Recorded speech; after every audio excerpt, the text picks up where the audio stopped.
सनातन पूजा के सभी प्रिय मित्रों को प्यार भरा नमस्कार। किशोर शर्मा का आज हम कुंडली में संतान योग के बारे में बात करेंगे। संतान का होना और संतान से सुख प्राप्त करना, ये दोनों ही अलग चर्चा के विषय हैं, लेकिन आज हम सिर्फ संतान के योग कुंडली में कैसे बनते हैं उसके बारे में ही हम आज चर्चा करेंगे। वैसे ऐसा देखा गया है, कुछ माता पिता को अपनी संतान से सुख प्राप्त नहीं होता है।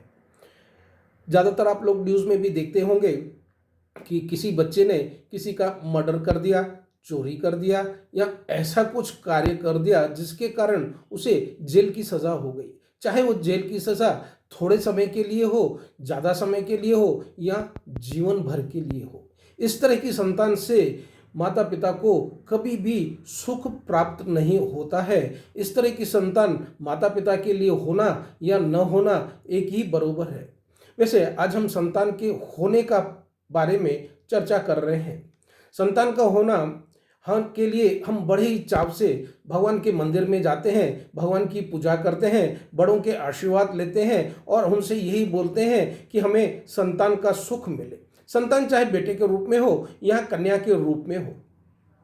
कुछ स्त्रियां, ऐसा देखा गया है कि संतान न होने के कारण वह बहुत ही दुखी रहती हैं और इसके लिए वो डॉक्टर्स के पास में भी जाते हैं, ट्रीटमेंट भी कराते हैं और डॉक्टर्स उन्हें फिजिकली फिट बोलते हैं, लेकिन फिर भी संतान नहीं होती है।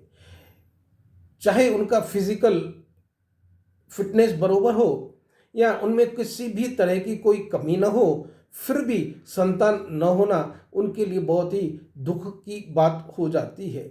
कभी कभी संतान न होने के कारण बहुत ऐसा बार देखा गया है कि पति जो होता है अपनी स्त्री को त्याग कर देता है। त्याग करके बाद में वह किसी दूसरी स्त्री से विवाह करता है और उस विवाह करके उससे संतान प्राप्त करता है। इससे उसके पहले वाली स्त्री का मनोबल टूट जाता है और उनकी मानसिक स्थिति भी खराब हो जाती है। आजकल इस तनाव भरे माहौल में तनाव के कारण महिलाएं गर्भवती तो होती हैं, गर्भ भी धारण करती हैं, लेकिन इतने इस तनाव के कारण कभी कभी ऐसा भी देखा गया है कि जो बच्चे उनके पैदा होते हैं तो उनमें कुछ फिजिकल डिसेबिलिटीज़ रह जाती हैं या मेंटल डिसेबिलिटीज़ रह जाती हैं। जिस तरह से बच्चों का जन्म तो हो गया, बच्चे पैदा तो हो गए, इस पृथ्वी के ऊपर भगवान की दया से वह आ तो गए, लेकिन वह कुछ बच्चे ऐसे होते हैं बात करना बहुत देरी से शुरू करते हैं।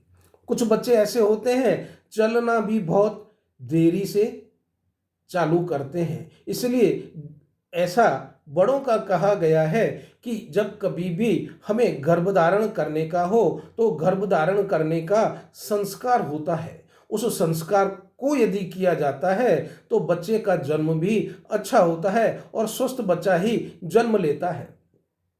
कुंडली में संतान का होना पंचम भाव से देखा जाता है। कुंडली में पंचम भाव संतान का होता है, साथ ही नवम और एकादश भाव का भी कारण देखा जाता है। पंचम भाव में बृहस्पति का संतान कारक होता है, इसलिए बृहस्पति यदि पीड़ित होगा, कमजोर होगा तो ऐसी स्त्री का एबॉर्शन हो जाता है और मिसकैरिज हो जाता है और संतान गर्भ धारण भी किया लेकिन संतान वह पृथ्वी पर नहीं आ सकी, उन्हें संतान का वह सुख प्राप्त नहीं हो सका। इसीलिए बृहस्पति का बलवान होना, शुक्र का बलवान होना बहुत ज़रूरी होता है और यह किस जगह पे बैठे हैं इससे भी बहुत फर्क पड़ता है और संतान उसी हिसाब से वैसी ही जन्म लेती है। पहला, फिफ्थ हाउस में यदि फिफ्थ हाउस का लॉर्ड स्वयं खुद फिफ्थ हाउस में बैठा हो या 11th हाउस में बैठ करके फिफ्थ हाउस में उसकी दृष्टि पड़ रही हो तो भी संतान का योग होता है। उस समय चाहे उनकी महादशा आए, अंतरदशा आए, यदि उस समय ऐसा योग बनता है तो उस दशा और महादशा और अंतरदशा में भी संतान का योग होता है। उदाहरण के लिए यदि हम देखें, यदि सूर्य पंचम में हो और मेष राशि की कुंडली हो और 11th हाउस में ही पंचमेश बैठे हो या उनकी दृष्टि हो, जब सूर्य की दशा या महादशा या अंतरदशा आएगी तो उन्हें संतान की प्राप्ति निश्चित रूप से होगी। दूसरा उदाहरण यदि हम देखें, यदि एक कुंडली लग्न राशि की है या लग्न कर्क लग्न की है और पंचमेश उसमें मंगल हो तथा 10th हाउस में भी मंगल हो, तो ऐसी मंगल 10th हाउस में होना माना वो त्रिकोण के अंदर आ जाता है। त्रिकोण के अंदर इस तरह से यदि आने से इस तरह से जो संतान होती है वो माँ बाप के लिए बहुत ही अच्छी होती है। बड़े होकर के वह माँ बाप के साथ कंधे से कंधा मिला करके बरोबर चलती है और माँ बाप को पूरा सहयोग देती है और माँ बाप को उसका संपूर्ण रूप से संतान का सुख मिलता है।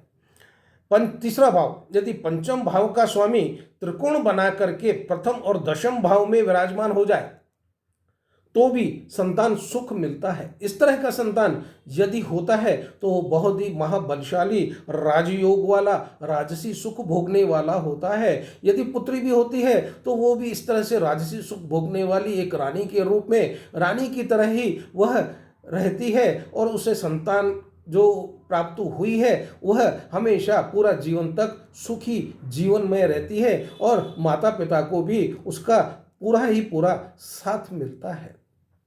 इस तरह से संतान योग हम कुंडली में देख सकते हैं। कभी किसी को भी यदि संतान की उत्पत्ति के लिए ग्रह का मिलाना और उत्पत्ति के लिए ग्रहों की दशा और महादशा का भी देखना बहुत ज़रूरी होता है। यह देख करके उस तरह से कुंडली मिलान करके यदि गर्भाधारण करा जाए तो संतान बहुत ही अच्छी होती है, हेल्दी होती है और माता पिता को वह सुख देने वाली होती है। आप यदि चाहते हैं कि संतान योग कुंडली में कब बनेगा, जिन्हें संतान नहीं है वह यदि चाहते हैं हमसे कुंडली मिलान कराने के लिए, तो आप हमें अपनी कुंडली, आप हमें date of birth, time of birth and place of birth आपका हमारे व्हाट्सएप के ऊपर भेज दीजिए। हम आपको संपूर्ण जानकारी अच्छी तरह से देंगे। आपको हमारा ये वीडियो कैसे लगता है? आप हमारे इस वीडियो को लाइक करिए। अपने जितने मित्र हैं जो इस प्रकार की असुविधा भोग रहे हैं या जिन्हें संतान की प्राप्ति नहीं हुई है, संतान प्राप्त करना चाहते हैं, आप उन्हें शेयर करिए और हमारे इस वीडियो को सब्सक्राइब करिए ताकि शीघ्र से शीघ्र आपको नोटिफिकेशन मिले और आप हमारा वीडियो शीघ्र से शीघ्र आप देख सकें। आज के लिए हम आपसे विदा लेते हैं। नमस्कार।